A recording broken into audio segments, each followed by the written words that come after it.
Hey everyone, and welcome. Think of this as our fun little study group for PP 5361. Today, we're diving into Chapter 12 of Managing Human Behavior in Public and Nonprofit Organizations. And it's a big one, all about the messy, complicated, and totally critical topic of organizational change. Right off the bat, the chapter hits us with this central paradox. On one hand, we're always told, change is good, it's progress. But on the other hand, we hear, change is bad, it's disruptive. As a leader, you're caught right in the middle of that tension. It's the core challenge, really. And the stakes here are incredibly high. The book points to a pretty shocking statistic. A whopping 70% of major change initiatives fail. Just let that sink in. Most of these huge, expensive efforts to improve an organization, they just don't stick. That's why figuring this out is so important. So here's our game plan for today. We're going to dig into that paradox and figure out why people push back against change. Then we'll look at some really useful frameworks to help make sense of it all. After that, we get practical with a look at a manager's toolkit, and we'll wrap up with the ethics of change, which for us is everything. Okay, let's dive into that first part, resistance. Because before you can lead any kind of change, you absolutely have to understand the very human reasons people might not be on board. You know, it's so important to realize that resistance isn't just people being stubborn. Sometimes it's based on totally logical, objective reasoning. They genuinely believe the change is a bad idea. But so often, it's way deeper than that. It's emotional. It can rock our sense of security, create a real feeling of loss for the way things were, and, of course, trigger that basic fear of the unknown. So how do you work with that? Well, the book gives us 3 keys to success. First, be crystal clear about the why. People need to understand what problem you're trying to solve. Second, involve everyone. You have to build a sense of ownership. And third, and this is a big one, give people time. They need a minute to let go of the old before they can embrace the new.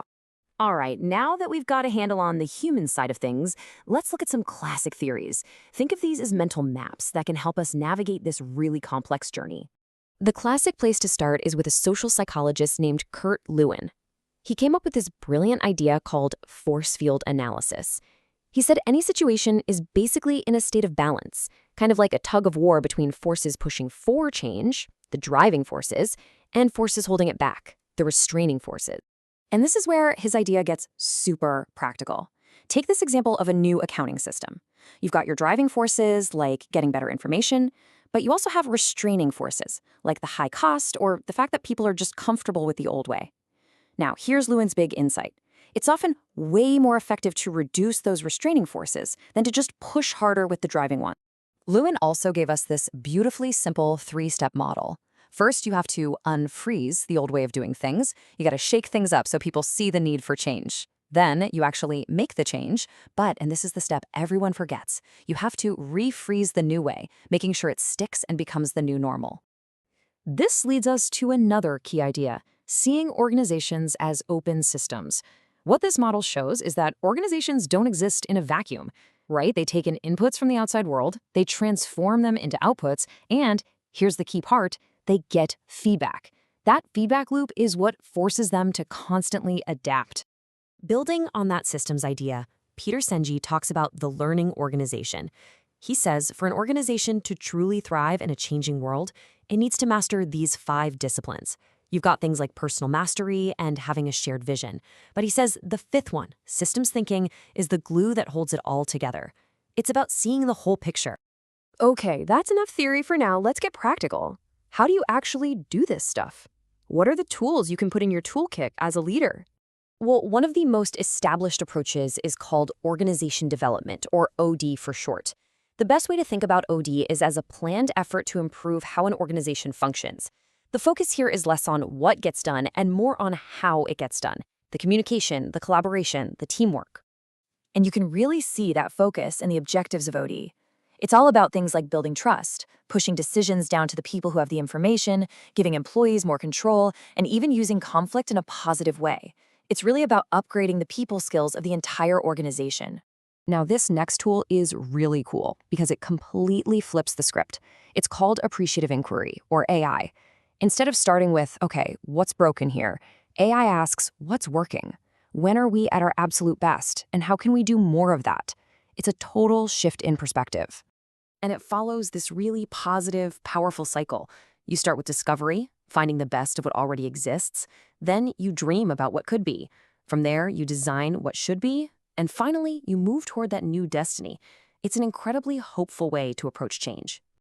And then, on the complete other end of the spectrum, you have Six Sigma. This is a super data-driven, highly analytical approach. Forget feelings and dreams, this is all about statistics. The goal is to eliminate almost every single error in a process to reach near perfection. All right, we've made it to our last, and I would argue our most important section. Because for anyone in public service or the nonprofit world, the ethics of leading change, well, that's the whole ballgame. And here's the hard truth. It is shockingly easy to cross an ethical line when you're pushing for change. You can slip into coercion, where you're basically forcing people, or manipulation, where you're not being straight with them.